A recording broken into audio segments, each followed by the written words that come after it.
Hey, what's going on, you DuckTales fans? Because we're about to cover the fourth last episode of the show. I know, right? Here we go again with the end of another legend. But hey, at least this time the creators of the show clarified that they indeed planned for this one's ending, and there will be a 90-minute finale made up of 4 episodes to finish off the series. For which I'm scared, excited, and yet also anxious for due to it being extremely long like a movie. Probably gonna make a 3-part analysis on it. But besides about the future, we gotta focus on Beaks in the Shell, that actually had nothing to do with camouflage but was really a reference much simpler than that. So without further ado, you know what to do. Let's roll that intro.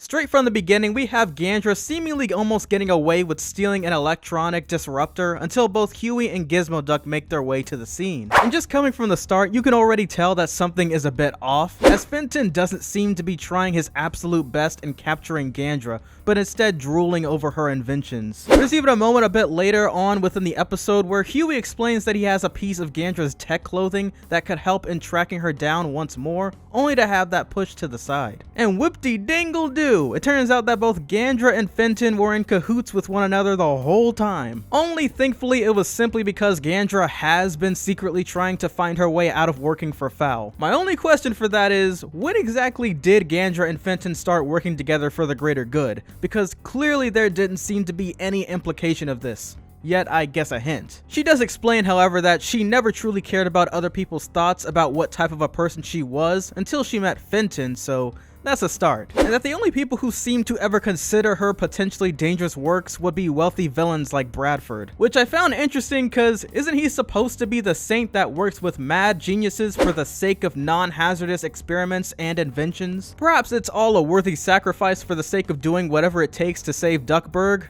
Or this guy is beginning to sound full of crap. With that pushed to the side, they made sure to keep their teamwork and relationship as confidential as possible in order to protect both Gandra from F.O.W.L. as well as anyone who could become a threat to their non-official VR world. That ironically looks like a beta version of Minecraft in 4D. Did anyone else think of those 4D rides from those amusement parks? God, I miss those. It's also imperative to note how incredibly useful of a tool this entire virtual reality is, as you can experiment with all sorts of materials and more, only to have no real-life consequences. Anyways, as we all know, Fenton is excruciatingly terrible at keeping secrets hidden from public figures.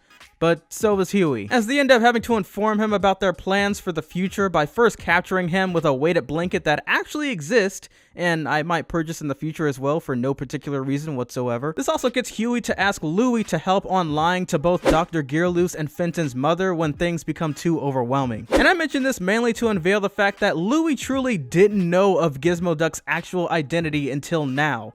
Something that someone literally joked with me about in a recent video I made. Also, the detective manages to even break Louie out of character when asked about his charity scheme that sounds to include the likes of him claiming to have children. Wow, Louie. I didn't think you would ever go on that side of schemes. Like, ever. Soon we're then flashed over to Markus Beaks, who once again sucks at his job as an entrepreneur so much that Waddle Corp sales begin to tank and his phones are exploding.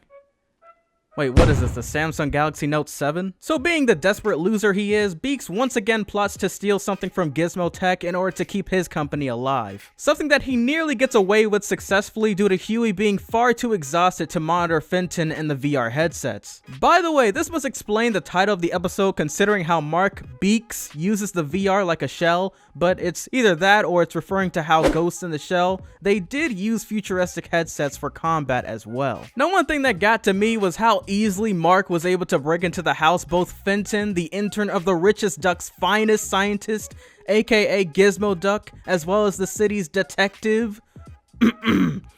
But thankfully Fenton does get the bright idea of using Morse code after Gandra gets him to remember that he still has had access to the Gizmo Duck suit in the real world, which soon gets the attention of Huey, who no longer wanted to keep such a huge secret under wraps anyway, and gladly tells everyone about the news. So Fenton's mother as well as Little Bulb and Dr. Gearloose make their way inside of the virtual world in order to save Gandra and Fenton from Mark, using their very own imagination for creating their very own tech Gizmo suits, yet Mark steals those as well cause he's a total hack.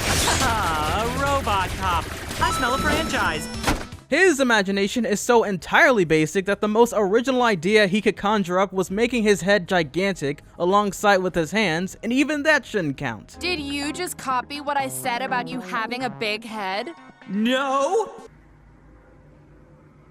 And let me just say that Mark's horrible idea of a design is also a reskin of the Master Hand from Super Smash Bros. This encourages the team to get their very own ideas back once again in their possession in order to fight off Markus, which was awesome, because costumes like the Lil Bulb robot suit and Gandra's looked impressive. I would also like to say that I really enjoyed the music being played in the background as well. The soundtrack was perfect for this episode.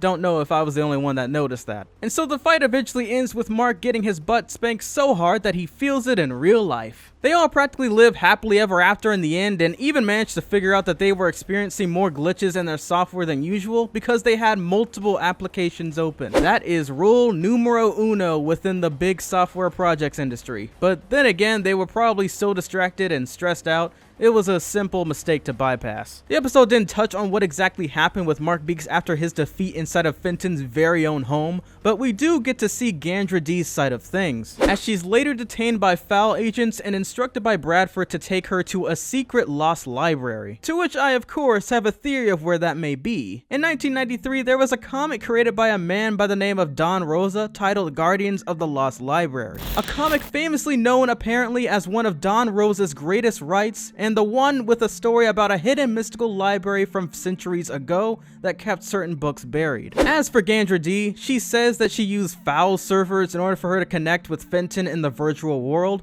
so let's just hope that it doesn't get into the wrong hands. But you all know what time it is. This is the end of the video. And if you haven't liked or commented on this video, you better do it. And I guess without further ado, thank you all for watching my analysis, and I will catch you all in the next one. Peace!